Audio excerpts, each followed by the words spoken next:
Hey guys, Omni here. Welcome back for Wednesday with Wednesdays. We are on episode 7 now. After this, we will only have the finale and we'll be at the end. You know, despite that one big old hiccup, so far the whole series has still continued to keep me on my toes, even to the point that I'm questioning the one thing that I think that I unfortunately found out early. Even at this point, I'm loving the ride, the performances across the board, the storytelling, the music, everything in this show has had me sucked in and at full attention, man. And I'm excited to see how all this comes together because there's a lot of disconnected things, seemingly disconnected things that have to all be tied together somehow. And there's just a few key pieces that are just missing for me to kind of thread these things together. And I can't wait to see which way they go. I've posited a couple ideas here and there. I don't know which one, if any, are even close. So let's go ahead and strap in. We're about to check out the penultimate episode, and I just thanks to Netflix because of the thumbnail that they have on their system. I hadn't even thought about it at this point. We hadn't even seen Fester this entire season, so he barely shows up in this episode because he was in the thumbnail.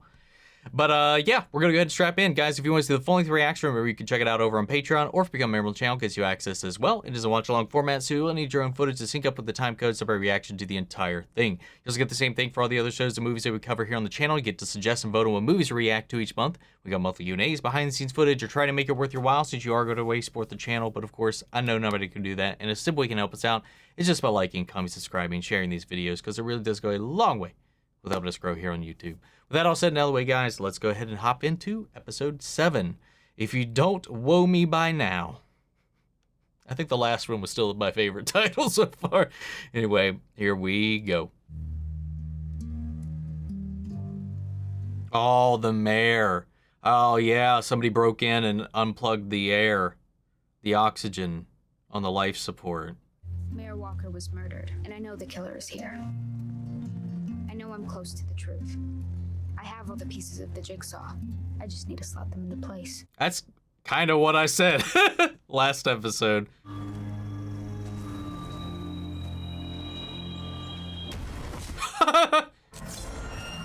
Whoa! Whoa! My pigtailed protege? Uncle Fester. Oh, wow. Is that the first time we've seen a genuine smile out of her? Like, full ear-to-ear smile? I feel like it has been. I could be wrong, though. Do you know what kind of a monster you're dealing with? Haven't been able to identify it. It's called a hide. A hide? During my vacay at the Zurich Institute for the Criminally Insane. That's where I got my first lobotomy. But you know, lobotomies are kind of like tattoos. You can't just get one. Tell me about the hide. Olga Malikova. Jeez. Well, she had it all. Beauty, brains, and a penchant for necrophilia. Olga was a concert pianist.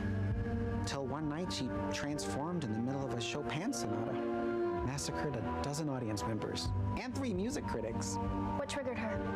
Or did she just change on her own? No idea. Before he founded Nevermore, Faulkner traveled the world, cataloging every outcast community. How do you know this? You think your parents can't keep their hands off each other now? Oy vey. I showed up unannounced one night, Gomez's dorm room. Let's just say I wasn't interrupting a pillow fight. Uncle Fester. Yeah. The diary. On point. Stay on point. If you are discovered, I will disown you and collect all the reward money tied to your capture. You overcommit to clubs and activities and then complain about them nonstop. I'd take that over your obsession with all things creepy and dead. You could gas an entire small village with the amount of perfume you spritz. Yoko and I are so in sync that she's begging me to be her new roomie. Permanently. Don't let me hold you back. Enjoy your solitude, Wednesday. It's not solitude if you're still here. Man, though, they were firing back on, like, she was, like, retaliating, like, in turn. Uncle Fester? Who's Uncle Fester? Her uncle, Fester. What's your excuse for creeping around in the middle of the night? Research. I'll save you some time. There's nothing in here matching that thing. Isn't that convenient? You know what your problem is? No, but you'll say it. You even drew where I lived. Then when Eugene went to investigate, you tried to kill him so he wouldn't spill your little secret. You think I would hurt Eugene? No. Let's not forget your oh so convenient appearance after Tyler had been attacked at the Gates mansion. It's too easy. If I am the monster, It's why too am I so sus. you? Because for some reason I cannot fathom or indulge you seem to like me. What's to like?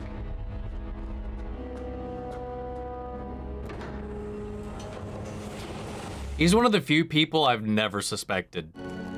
Iggy was Faulkner's right hand, trained a generation of nightshades. And behind Iggy, Oh, there's another person we haven't seen anything of, is Cousin It. I was looking at that painting and I was like, what am I looking at? to a replay of Kalamazoo.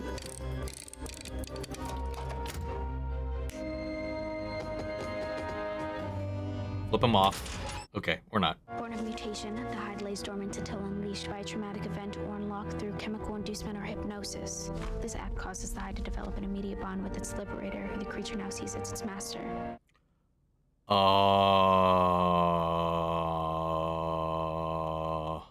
Anyone willing to unlock a hide is a next level sicko. That means I'm not looking for one killer, but two. I think that definitely cements who I think it. Shit, no, that still narrows it down to the two other people that I've been suspecting the entire time. Boom, one, and the therapist. It's one or the other. I was just working on my novel. Because she would know plants and the chemicals and the all that stuff, and then maybe equally the psychiatrist. But I don't know. I like to get both girls' perspectives on what happened. You two seemed as thick as thieves. Ultimately, thieves turn on each other. I've seen it with my own eyes.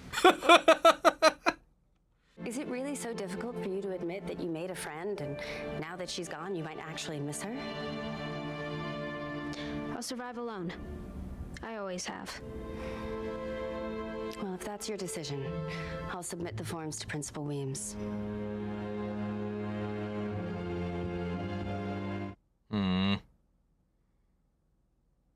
I like it's Wednesday coaching Wednesday. Mentoring, caretaking in a way. I need to talk to you. No, like right now. Okay, I can meet you there in like 20 minutes. Okay, bye. Who are you talking Oh, Jesus. to? I know what you are, Xavier. Can you stay the hell away from me? See, she's on to him too quick too. It's too easy. It's too easy. Did you place a tracker? He's been framed as the obvious red herring the entire time. Uncle Fester's got you covered. What in the world? Let's hit the road.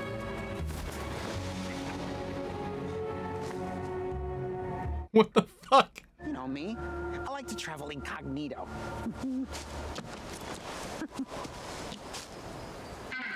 Oh, they even have dog ears. I just love every time she's just so deadpan in like a ridiculous situation, man.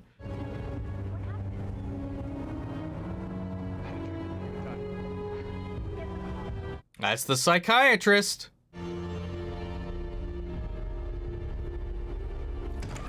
Principal Weems. But she's suspecting him, but it's... Wednesday. Wait, We were just talking oh. about you. Speak of the devil. Ah! What the fuck? I've been reading about hypnotherapy. I think it might be a good technique to unlock me Wednesday. It's called a hide. That's it from that night. Your father gave you explicit instructions not to be near me. My dad's not here and I'm on a break. Well, apparently a hide needs to be unlocked by someone. Its master. Well, and there he is. Okay, for the record, Wednesday was trying to keep a distance. I was the one that sat down with her. Putting these up around town is a bank robbery suspect and he's a real creep. Ah! I mean, it's a very telling photo. So, about rescheduling our date. Well, I can't sneak off of campus. All eyes are on me. I'll come to you. 9 p.m., Crackstone's crypt. It's odd to me the Crackstone's crypt is on their property. You can open your eyes now.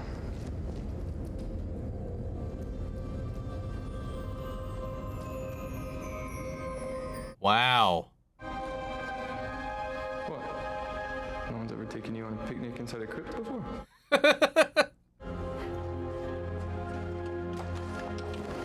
Yeah, okay. I was like, it looked like a projector. I'm like, why have just popcorn on a How sheet? do you feel about scary movies? Are we gonna play Scream 5? Prepare to be horrified. Sun's up, it's a little after 12. Make breakfast for myself. What in the world? Leave the work for someone else. They say that it's Legally Blonde. That would be a horror movie for her. All right, he couldn't got too far on foot, so you guys spread out. I'm gonna check down by the lake. That was torture. Thank you. You're making a mistake. Probably. Definitely. Oh. What the hell?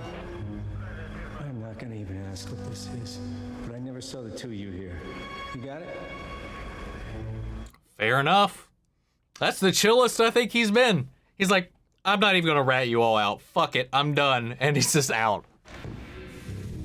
Oh, well, what the hell? The diary. Her novel. Her cello. Thing.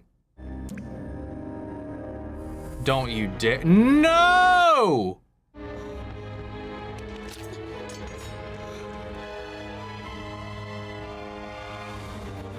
You better save that hand. Help, help, help, things not moving.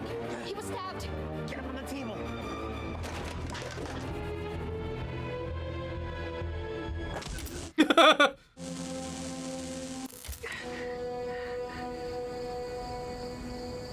Oh, thank God.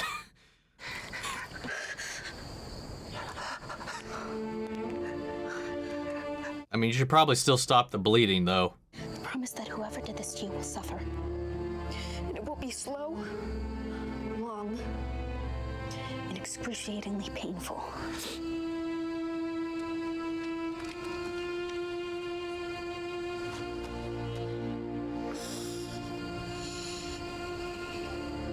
Whoever ransacked my room also stole Nathaniel Faulkner's diary. That's supposed to be safely locked in the nightshade slide. I'll take it from here. Of course. If you need anything, I'll be right down the hall. I'll be going with her.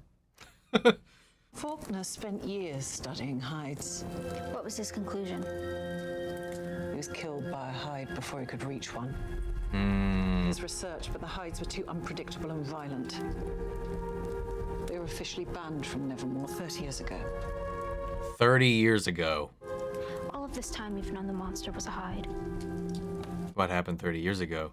I am protecting our Nevermore family, which also includes you, Miss Addams. I don't know, man. I'm leaning towards Christina again only because we saw Xavier with the therapist and she immediately seemed suspicious of the therapist already, and it seems too early. It's an anagram for Laurel Gates. Laurel secretly buys her old house and then comes back to Jericho as someone else. Why? It's Miss Thornhill. She's wearing a wig, or dyed her hair. She only showed up a year ago. That would disguise her from anybody recognizing her easily, theoretically. You know who Laurel is, don't you? And here we are. Okay, it's too easy. Even though I was all, I don't know. I found it in your old childhood room. Yeah, it's not her. It wouldn't be doing this right now if it was. I know you're Laurel Gates. And you've come back to Jericho to seek your revenge. You're not actually accusing me of murdering the mayor. The roses you left in Eugene's room were your mistake. See, that's what I said. I honestly have no idea what you're talking about. Someone's framing her, then. It's gotta be. Time's up, Laurel. Alright, I mean, it's gotta be Thornhill, then. Wednesday Addams just barged into my office, and her behavior was completely irrational. Oh, yeah, she's about to get murdered.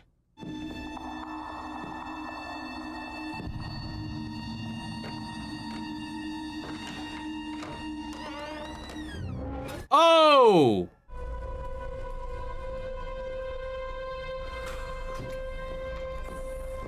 But if it's Thornhill, unless she can apparate, like I kind of threw out there a few sessions ago. She's gone. Dr. Kimbat's dead.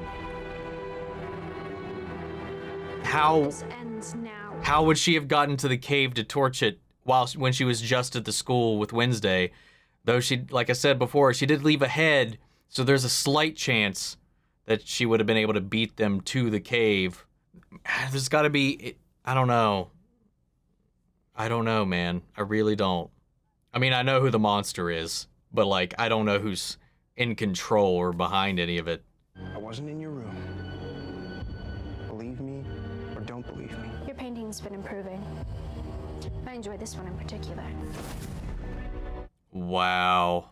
What is Roan's inhaler doing in your shed? Or Eugene's glasses? Whoa, whoa. Someone's framing him. Kimbot's necklace. No, somebody planted that. Wow. Wow. God damn. Dad told me what happened to Xavier. Pretty nuts. Well, you know, it has made me reevaluate things. Like what? So I have so many loose ends, though. Like who I can trust. Does that mean you're ready to be more than friends?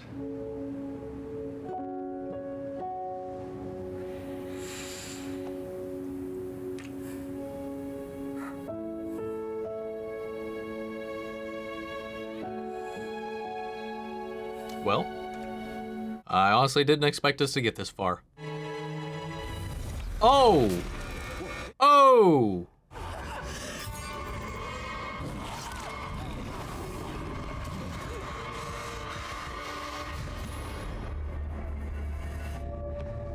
I need to go. What? What's wrong? There it is. Of course, the first boy I kiss would turn out to be a psychotic, serial-killing monster. I guess I have a type.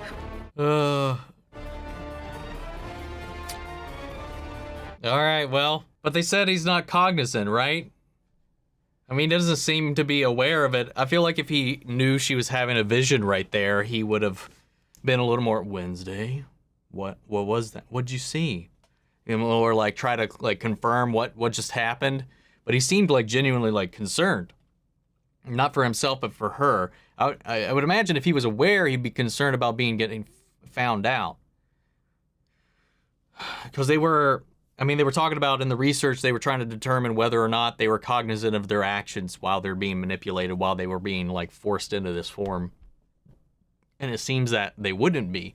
But if that was the case, when he was at the estate and he had the claw marks across the chest, would he have had the wherewithal to scratch himself to cover him, to give him an alibi? That's my question. That depending on which way this goes, that feels like a little bit of a discrepancy, just to throw us off a little bit more.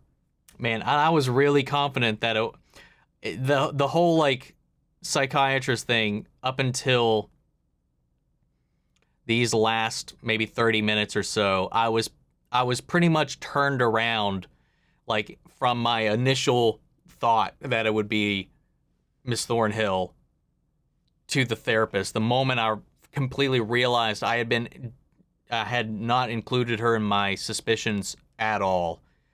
Once she came into frame, I was like, okay. But the second we saw her with Xavier and we were already setting up Xavier as the scapegoat, I started to be like, okay, well, maybe not. So it really only leaves Miss Thornhill. I honestly don't know who else would be involved at this point. She showed up a year ago. She's a self-proclaimed and self-known normie. You know, another thing the Laurel Gates thing in the painting, she's blonde hair, blue eyes. So that easily, if she just came back looking the exact same, like the therapist, like blonde hair, blue eyes, I'm sure people would put two together, or it's just like too obvious of a connection. Right? And then you have to go back to her coming back. We've not ever heard her first name. It's just Mrs. Thornhill, right? I don't think we've ever heard her first name.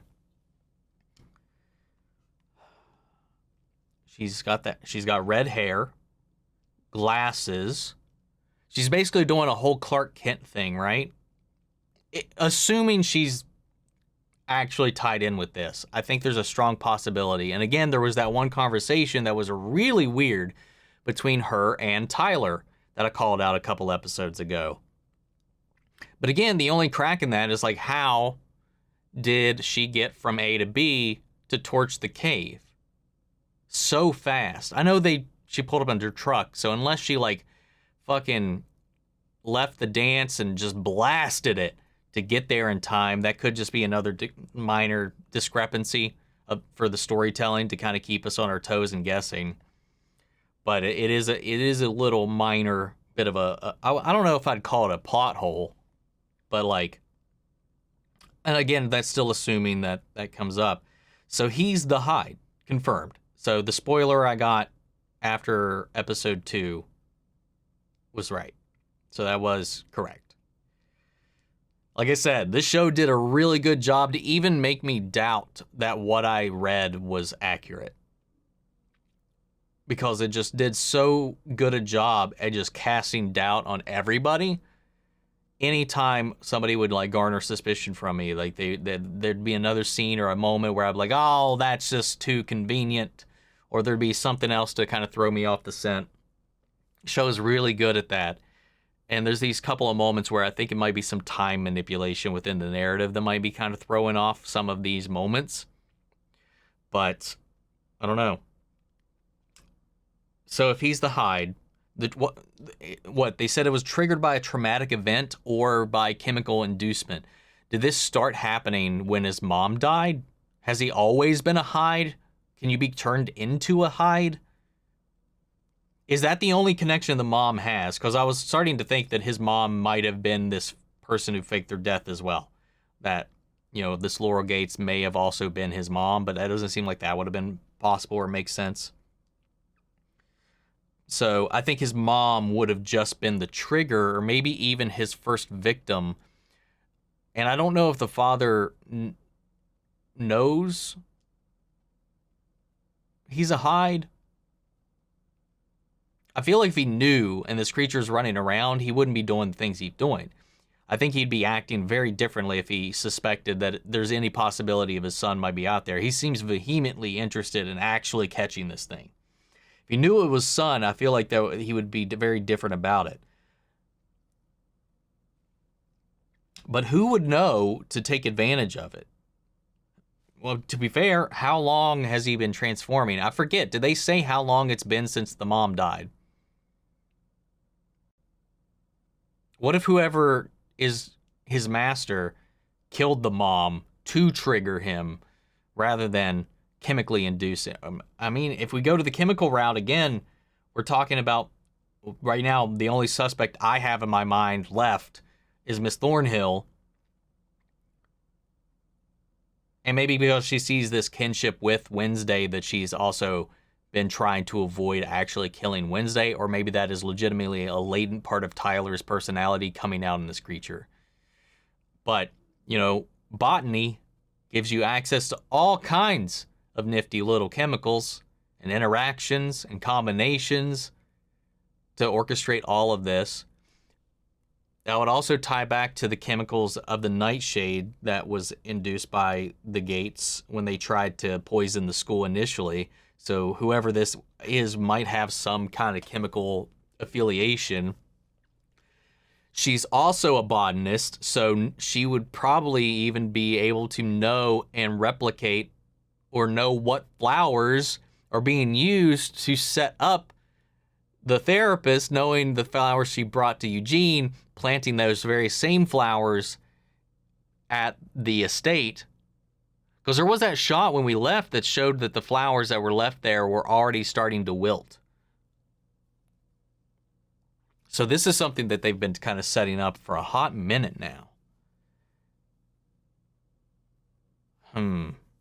This is interesting.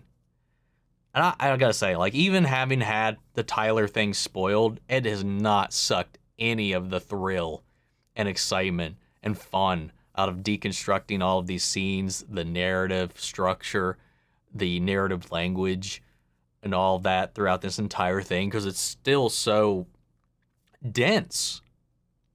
And the performances on top of that, just throughout, from pretty much everybody. I was a little wonky on Fred Armisen's Fester here and there, but, you know, everybody else has been phenomenal and been carrying this show, man. It's been so good. Yeah. Oh, man. And that to be the reveal. She finally chooses to open up. She gives the smoochums, and then, bam, vision. I was like, how are they going to... There's got to be the twist. There's got to be a turnaround. There's got to be that hook at the end of this episode. I was like, when and how is that going to happen? After Xavier came away, I was like, everything was happening too fast and too convenient. Xavier was always the easy out. It was too obvious to ever be Xavier. So, like I said, like even from episode 1, I never suspected Xavier. Not as the killer. As a weird, maybe possible stalker, maybe. But yeah, there's just so many moments though with Tyler. Is like it still doesn't add up to me, like how he got from A to B, because he's always had like a nice little tidy alibi. Like even here, like, well, no, that would have been earlier because it was. Never mind. He would have had plenty of time to get back there. It could have been his lunch break or something. I don't fucking know.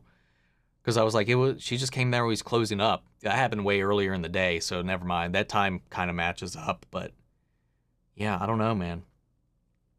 I don't know. I'm very curious to see how the mayor reacts. Not the mayor, shit, the sheriff.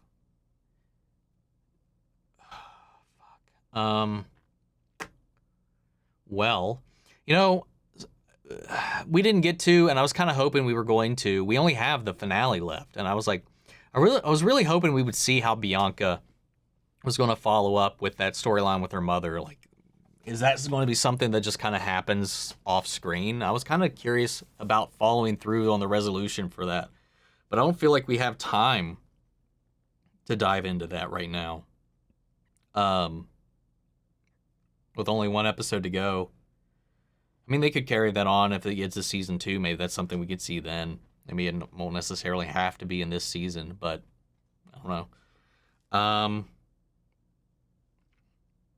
Enid coming back of her own choice. I was kind of hoping it would have been Wednesday, you know, with everything that's been going on. Like, as she initiated this thing with Tyler there towards the end, I was hoping that she would have also been the one to initiate this closing with Enid. Enid being the one to kind of bring it back after the attack and assault in the room, and her being like, well, maybe I should be here to make sure Wednesday's okay. You know, even if she doesn't want me here, I'll get her back. I was like, that's again part of that whole toxic relationship in a way. And I was kind of hoping Wednesday would be the one, but Wednesday didn't put up a fuss about it and even told her not to put out the tape. So it is baby steps. It's baby steps. As Weems pointed out, she's been making very small strides at accepting her Nevermore family, as she said. They almost had me. I almost thought they were going to kill Thing, to be honest, because it would parallel her story with the Scorpion in a way. And Thing, like, about to lose Thing, like, she was crying. So it was reliving that, and that, I don't know, maybe that woke up some emotions that she's been burying for some time, but seemed to kind of have her back on the mend there. I'm trying to think. The only other things that I don't know is how the Gates thing connects to the Gates thing, the Hyde thing, how that connects to the Crackstone and Goody stuff.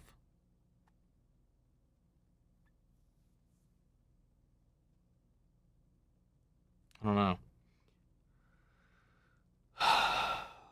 Unless whatever Goody did to get her revenge, either A, she wielded a Hyde to exact it, or by whatever she did resulted in the birth of a Hyde, and that carried down through the generations, and maybe that somehow that bloodline ended up branching into Tyler's family, allowing him to be a Hyde by extension.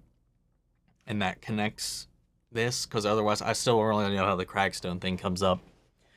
But guys, we got one episode to go. This show's been way better than I ever expected it was going to be. I'm loving it, and I cannot wait to see how it comes to a close. But guys, what did you think of the episode? What did you think of the reveal? For those who didn't have it spoiled, sound off in the comments. Let me know your thoughts down below. We'll carry on the conversation after the video. Remember, if you want to see the full-length reaction, you check it out over on Patreon, or if you become a member of the channel, gets you access as well. And speaking of, before we go, I want to shout out our channel legends: Manny Share, Ryan, Karen, Philly Vane, York, Corey Scott, Margaret Grace, Melita, Robert Anguiano, Raven McCann, Jeffrey Hale, and M. Sephiroth, and Jake Contrell. Thank you guys so much for your continued support. But that's it for this episode, guys, and I'll see you all in the next one with the finale. Take care, everybody.